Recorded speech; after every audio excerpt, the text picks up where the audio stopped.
to Finding Something Good to Read, even in a pandemic. And we're bringing this to you from Lee's Summit. I am Tracy Baker, and I am from Pleasant Lee Middle School. I'm Christy Brown. I'm from Summit Lakes Middle School. I'm Sarah Eckert, and I am the librarian at Bernard Campbell Middle School. Let's get started. During this unprecedented school year, we really wanted to focus on how we can maintain a high-quality library program for students and staff. So we focused in on these goals. One, of course, was to provide equitable access to all reading materials, despite what learning model we were in. To make sure we were still connecting with students by providing readers advisory and book talks and giving students the opportunity to interact with each other and with us about the books they're reading, and of course just to help them still feel connected to their school library. We also wanted to support the curriculum by providing opportunities for lit circles and just helping our teachers feel like they were still being supported. And then finally, we just wanted to find fun ways to promote books. And so feel free to check out our presentation and follow along with this bit.ly link. So one of the services we still wanted to provide to students and staff was providing book talks. So even when we were in a virtual environment, and then of course in hybrid, we decided to create a website where students and staff could go to find a whole variety of different book talks in different genres. And so we recruited some of our teachers in our different buildings to help support us in this endeavor, as well as the librarians around the district, and we all provided several book talks that we then uploaded into YouTube and then put them onto a Google site so they could be housed in one location. And this was kind of a fun and creative way to still provide a reader's advisory, even in a virtual environment where students could go on and watch different book talks and try and find a book that best matches their interests. And then we also use this as an opportunity to kind of promote our award nominee books by creating playlists for those books. So if you click on this website, it's going to show you kind of what we created here. And we also linked out to our digital e-collections as well as the public library, Mid-Continent Public Library, and then our own district SORA collection. But then here we have a variety of other resources that were linked on this page. And so we had a spot where we kind of promoted some of the young adult authors doing their own read-alouds. And then these two links actually take you out to the 2021 Truman Nominee Book Talks playlist. And then even though we are back in person now, we still wanted to continue maintaining this page. And so we're actually working on the 21-22 book talks because teachers are still utilizing this site to help promote book talks in their classroom. Plus, we wanted to reach out to those students who are in our online academy that have maintained being in a virtual environment. And so as you look down the page, you can see that there's just a variety of book talks. Some of them are newer books that have just been released, but then some of them are titles that have been around for a while, like Code Orange by Carolyn B. Cooney and Insignia by Kincaid. So we've got a good mix of some older titles and some new titles. And so hopefully you'll get a chance to kind of check out some of the books that we have promoted through our different book talks. But this is a great place for even teachers to send students who are just looking for a good book to read, maybe before they come down to the library. I've actually had some teachers that have used this as an assignment where they had students go out and watch various book talks and then pick 2 to 3 books that they would be interested in reading. So this was just a fun and creative way to continue to promote books to students. Given our variety of learning models this year, we knew that curbside pickup in our Uber Reads program would be super important to get books in the hands of our students. We started our year in virtual and then flipped to hybrid, and it hasn't been until recent months that we've been fully in person. So initially we created videos on how to place holds and shared those with students. And then as they placed holds, they could drop by the school and pick up books. On some occasions, we even delivered books to their homes. Once they are in school for hybrid and in person, they've had the option to continue to place holds, and then we will deliver the books to their classrooms either during their homeroom time or their English language arts time. So this has really helped make sure that circulation is still strong, up and running for our students. And we continue to have students in our online academy, so using that curbside pickup has been a really nice feature. Any learning management system can be good for hosting a book club. We used Schoology and Schoology groups within that to create a group that was private for our book club members that were interested. But I know Teams and Canva have the same thing. Google Classroom also is available. Some that are available on the web that you might think about are Seesaw and Flipgrid.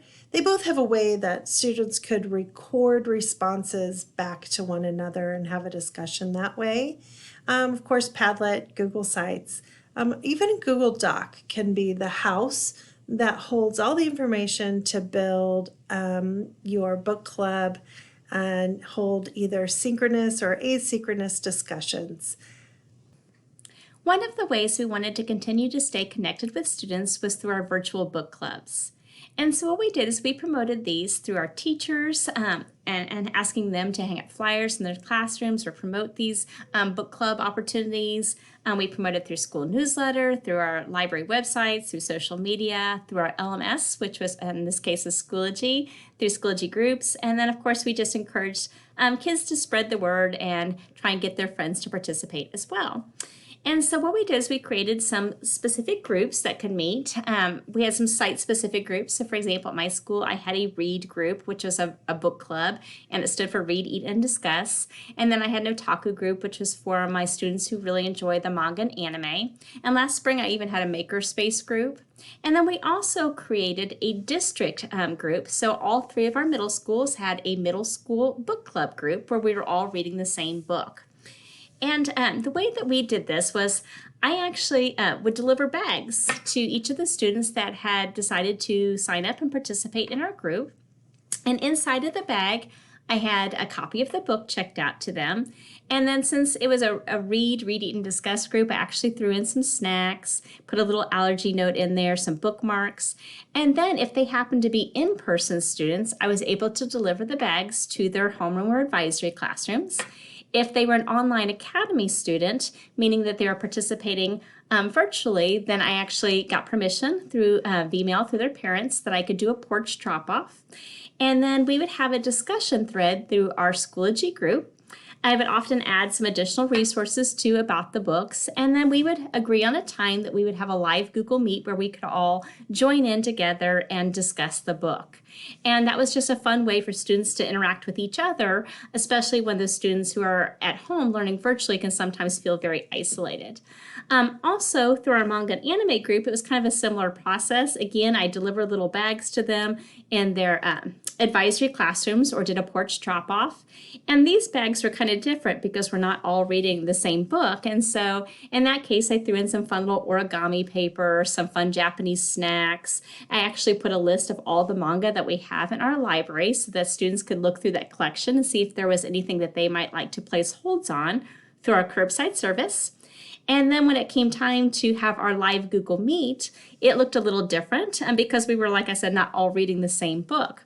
So instead, we sometimes played interactive games like through a Kahoot. We took a tour of Japan one time where I'd shared out some special links and they could look at the International Manga Museum in Kyoto.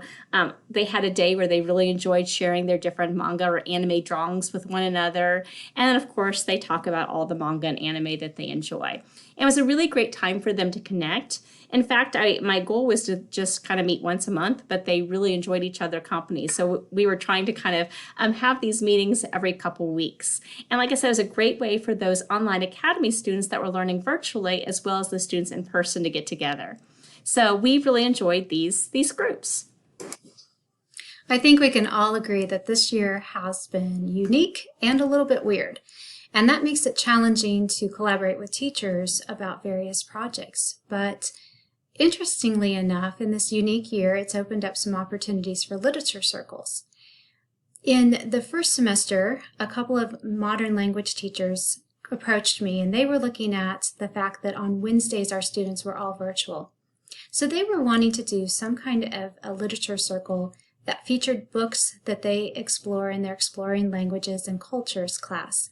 Those languages that they explore are Chinese, German, Spanish, and French.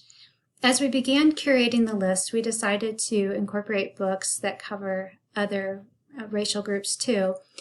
And what they did is they pushed out assignments via Schoology, which is our LMS, and they had a discussion thread open where students could comment on the books that they were reading. Because we were pulling books for multiple classes, we knew that copies might be limited. So I created an intro video that you're free to watch whenever you have time that kind of introduced the students to the project. I had created a Wakelet, and you are welcome to click on that Wakelet as well, the Exploring Languages and Cultures Wakelet. And they were able to shop for books, and then once they found a book that they were interested in, use the Sign Up Genius. And we just did a first come, first serve basis. We had about 3 copies of each book that we knew we could get access to. Later in the year, one of our FACS teachers approached me that she was wanting to do a literature circle for her online class. With the online class, she was hoping that we could focus on sewing. And I will tell you that that was a bit of a feat to curate a list of books on sewing. But we came up with a very nice list. She's been reading a lot of the books and has enjoyed reading them. For this class, since it was a small class, we just used a Google form sign up, and we let the students rate their top 3 choices. And then in most cases, we were able to give the person their first book. Whenever we did this, we also gave them the option of reading an ebook. So we can use our Sora Overdrive collection and assign ebooks to them. So that's kind of nice since they're online. They don't have to make arrangements to get up to the school to pick up their book. And then most recently, the deaf and hard of hearing teacher approached me that she had applied for a grant wanting to get a classroom library of deaf and hard of hearing books for her students. She is a K-12 teacher, so you'll notice when you look at the list that we have a collection of K-12 books. From each of these collections, I have broadened my reading too. From the Exploring Languages and Cultures circle, I really enjoyed The Red Ribbon, so I hope that you'll check that one out. From the Sewing and Literature circle, Prairie Lotus is definitely my favorite. And from the Deaf and Hard of Hearing collection, The Silence Between Us is my favorite. So I hope that you'll have some options to explore literature circles with your teachers too.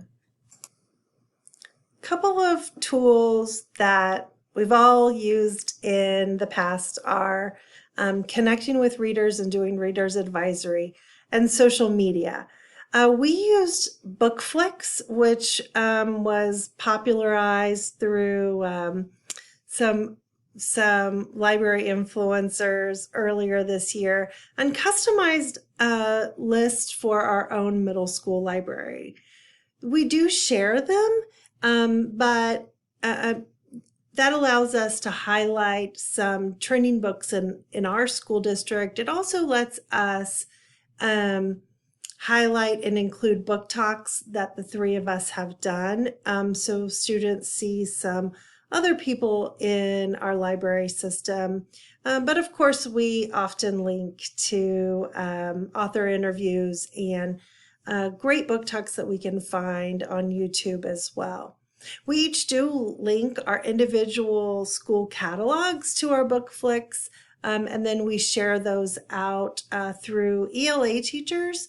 Also in our learning management system, we'll share those through Schoology.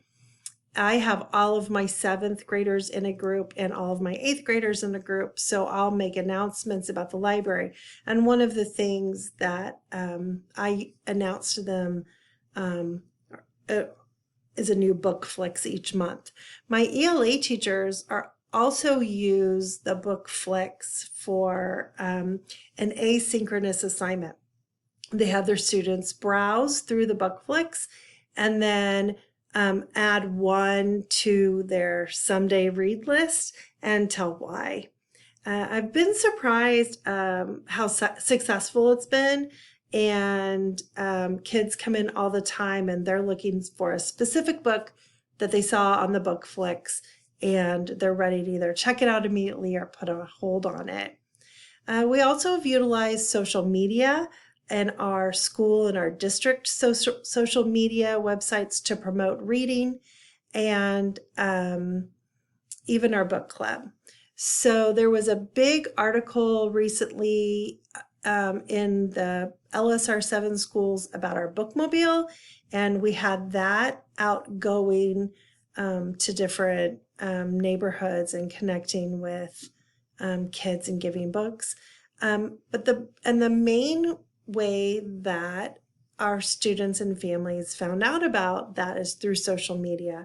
And since our library pages don't have the reach that our school pages have, they've been able to highlight upcoming book meetings, including pictures of our library staff working with kids, and really has generated some positive community representation that we're really happy with.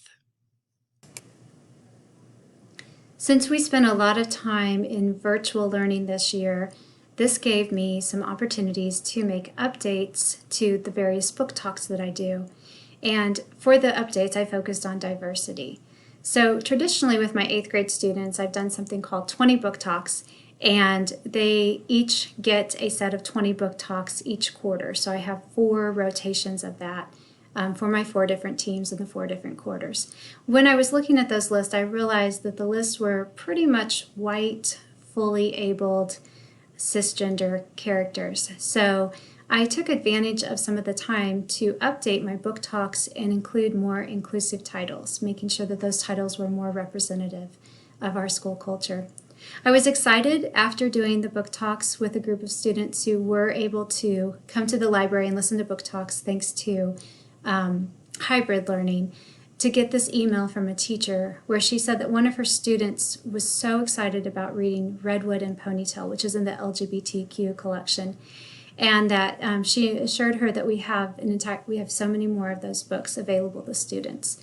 So that was good news, affirmation that this is the right step to do. For my 7th graders, I created an inclusive titles bingo activity. And the bingo link takes you to a PDF of all of the bingo cards. If you go to myfreebingocards.com, you can create your bingo card to be whatever you want it to be.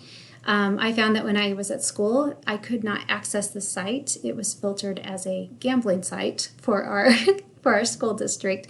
So luckily I could save the PDF and then go to school and print it.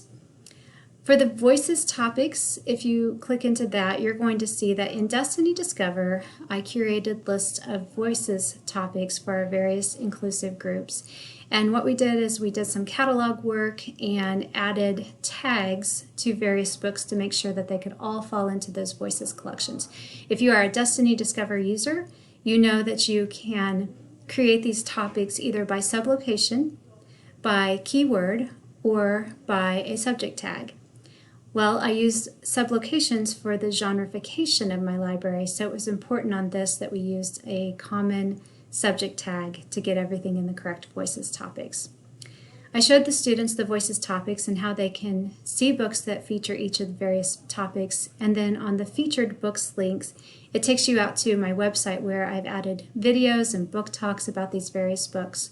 So I had cut up all of the various titles, put them in a cup, and as I drew out a title, people would search their bingo card, cross it off, and then we would watch the book talk or the author video about that book. So it gave the students some exposure to these various Voices collections. In Sora, our Sora collection, we celebrated various diversity months by featuring books in those categories. And now that we have those collections built, they'll be easy to share again next year. And then some YouTube organization where created playlists to feature book talks for the various genres, the Voices collections. And then while I was there, I went ahead and organized some curriculum support too. I have quite a few videos for research. So making the best use of this time to get a few things cross off my to-do list, things that had been sitting there for a long time for me to do. We're looking forward to 8:45 when we can answer some of your questions live. The information to the live session will be included in the Google Slides presentation. So go ahead and open up our Google Slides presentation and browse through some of the resources that we have linked. But be sure to go to this slide and find the information to the live Q&A later today.